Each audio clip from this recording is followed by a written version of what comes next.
Hi everyone. Chances are you're watching this video because you are about to embark upon some kind of breakout or escape room for a review for one of my classes. So here's a little video on how you can actually go about answering the questions. If you've ever been to an escape room, you know that there's some kind of premise where you're trapped and you need to figure out the codes to certain locks in order to unlock the door and get yourself out. They can be really fun and they require an awful lot of problem solving and critical thinking. And in your case, for the ones that you'll embark upon, they'll also require some course content. So let me just do a little brief video on how you actually make use of the tool that I used, because I used free material and tried to make it accessible for you. Here's one that I made on service learning, so you should know this material and we can just use that content as a way to practice how to do the escape room. In this case, it says pretend you're stuck in a virtual escape room. The only way out is to figure out the codes to various locks. Click on the locks, figure out the clues, type on the codes, and make your way out. Scroll down to find the hyperlinks to the clues, and then scroll down further to find the form to submit the codes. So what I've used here is a Google site. And in here I've inserted, here's a Google slide. So here we have some kind of document that has hyperlinks, and you can tell here it says to find the clues, click on the locks. So if you click on each of these things, it will take you to a clue. And if you scroll down further, you can see here, this is the actual form. Now, right here, the instructions say, please use capital letters when typing in your answers. And you might be asked, your first question might be asked for you to name yourself or whoever's working on it. But here is where you're going to answer the questions. So let's go up here and start with this Roman numeral lock. And here we see the code to the lock. This is a clue to help figure out what the code is. And it opened up in a new tab. So you can always go back to the escape room itself to answer the questions. So let's just go ahead and do this one. Where will you find more information about your agency partners? 1, the agency information and orientation page in Canvas. 2, the Volunteer Fest presentations put on by the Center for Service Learning. 3, web pages from the Center for Community and Civic Engagement. 4, all of the above. Well, we know the answer is 4, all of the above. So let's scroll down to that question and we have to put in the Roman numeral 4. Now it's showing that it's red. It's not letting me do anything. When I click return, it says, did you use Roman numerals and all caps? I used Roman numerals. I did not use all caps. So let me do that. Oh, and now that line has turned purple. So we're good to go. The next thing is the color lock. So let me go up here, click on the hyperlink and find the code. Here's the code or the clue. Students who submit this form to Canvas will be awarded points toward class credit. Students who submit the same form to the Center for Service Learning will be awarded a certificate that can be used to build a professional portfolio used for future employment. So this is class credit for the form and then some kind of certificate. So what am I going to turn in that I would get the certificate? Is it the assumption of risk form? Is it the short-term packet? Is it validation of hours form signed by my agency supervisor? Is it the assumption of risk form signed by the agency supervisor? Is it the letter of reference from my agency supervisor? Is it the letter from the agency and the validation hours? Well, to get credit for each of the hours, I need someone to sign off on what hours I did. So I think it's going to be this one that is yellow. So let me go back and try the word yellow there because it's a color lock, so I need a color. So let me try yellow. And yep, turned purple. The line here turned purple. We're good to go. Next question would be the word lock. Okay.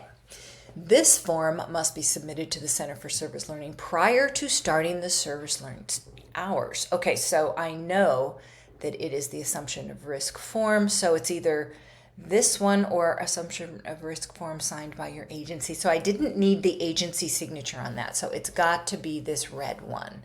Let me go back here and write the word red and see what happens there. And it will not do it. It didn't take it. Okay. It's asking, now here's my hint. Did you type the word? Did you look at the color or shape? Did you use capital letters? Well, I looked at color. Color didn't work. Let me try shape. That was a heart.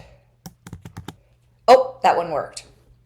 So when you do these answers, you kind of have to play around a little bit. And that, of course, required a little bit of critical thinking there to think, okay, so it wasn't color, it was shape. Not all the time will you be given a clue that's that specific, and that just depends on what kind of class you're taking and what kind of questions it's asking. All right, let's do the number lock. Go up here, click on that, see if it's clickable. It is, so now I come up with a clue, and this is going to get me to the number lock.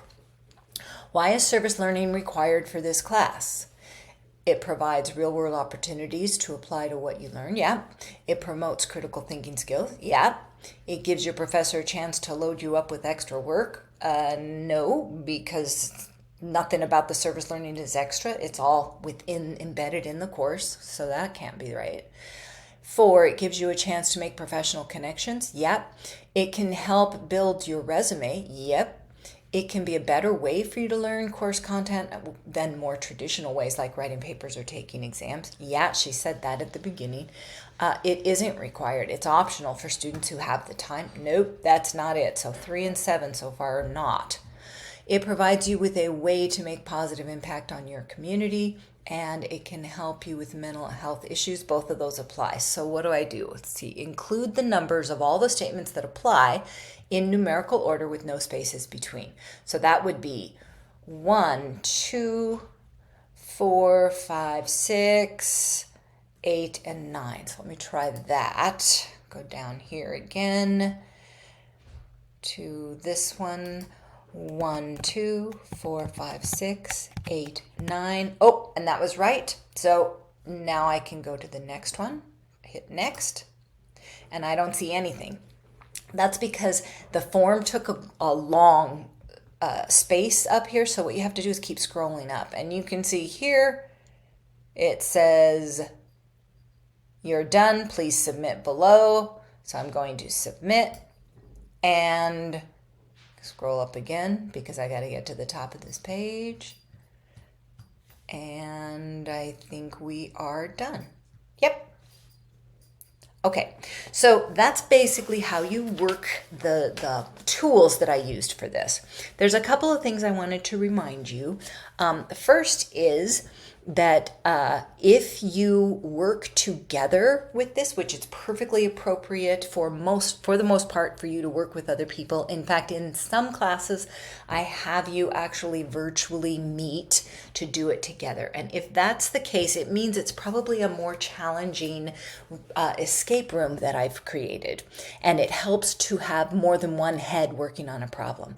The best way to do that, though, is not to have one person work on this page, another person work on this page, a third person working on this page, and a fourth person working on this page, because that's not social learning. That does not give you the advantage of actually being in a virtual meeting to do it. It's better for all heads to work on each clue. So I would really recommend you do it that way. And the other thing I wanted to tell you is if you work in a group, generally the first question that's asked right here, I didn't do it on this one, but it'll ask your names. If you work in a group, only one person needs to actually fill in the form. The rest of you can click on these hyperlinks and get the clues, but you don't need to fill in the form as long as that person filling in the form puts all your names down. What I will get is a line with everything you all decided on and everybody's names. So you could select one person to do that. And the last thing I want to tell you is if you're working online, generally when I am not teaching class, I am on my computer a good deal of the time, and I constantly am checking my email. So if you get stuck, email me in the hopes that I can get to you before you're done and help you out. I hope you have a great time doing this and enjoy it. Bye.